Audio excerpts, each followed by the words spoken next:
എന്തൊക്കെയാണ് കട്ട് കൊണ്ടുപോകല്ല എല്ലാവരും ഒന്ന്. നിങ്ങൾ ആലോചിച്ചൊക്കെ എല്ലാവരും ഇരുന്ന് കക്കുകയാണ്. ദേവസ്വം ബോർഡിൽ ശബരിമലയിലെ സ്വർണ്ണം അടിച്ചു മാറ്റുക എന്നൊക്കെ പറഞ്ഞാൽ ഒരു മര്യാദ വേണ്ടടോ. മുനീർ സാഹിബ് മെഞ്ഞാന്ന് പറഞ്ഞു എന്താണ് സുവർണക്ഷേത്രം കേരളത്തിലാവഞ്ഞാന്നായി ചെമ്പ് ക്ഷേത്രമായി പോയി. അദ്ദേഹത്തിൻ്റെ അതും അടിച്ചു മാറ്റൂ. സ്വർണ്ണം എന്ന് കേട്ട സ്വർണ്ണ മുഖ്യമന്ത്രിക്ക് പണ്ടേ വീക്ക്നെസ്സാണ്.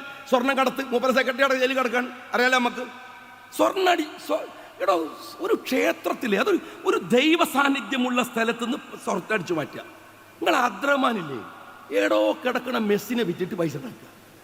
നിങ്ങൾ ആലോചിച്ചു എന്താണോ ചെയ്യാത്തത്? ദേവസ്വം ബോർഡ് വേറെ എല്ലാവരും ഇരുന്ന് കക്കുകയാണ്. എല്ലാവർക്കും ലാവലിൻ ഇല്ല, എല്ലാവർക്കും മെസ്സി ഇല്ല, എല്ലാവർക്കും എന്താണ് ദേവസ്വം ബോർഡൊന്നും ഇല്ലല്ലോ. അപ്പൊ സാധാരണക്കാരായ സഖാക്കൾ പിടിച്ചു പറിച്ചിട്ടും കിണ്ടിയും കോളാമ്പി എടുത്തിട്ടും ഓരും കക്കുകയാണ്.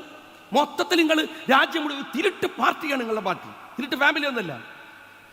എന്തൊരു സംഘടന, എല്ലാവരും ഇരുന്ന് കക്കുകയാണ്. എല്ലായിടത്തും എല്ലാ സ്ഥലത്തും ഇങ്ങനെ തന്നെയാണ്. ഇത് ഞാൻ നിങ്ങളോട് ചോദിക്കുന്നത്, ഈ വിശ്വാസവും മതവും എന്നറിയുന്നതിൽ വ്യത്യാസമുണ്ട്, ജാതിയും തമ്മിൽ വ്യത്യാസമുണ്ട്. അത് നിങ്ങൾ മനസ്സിലാക്കണം.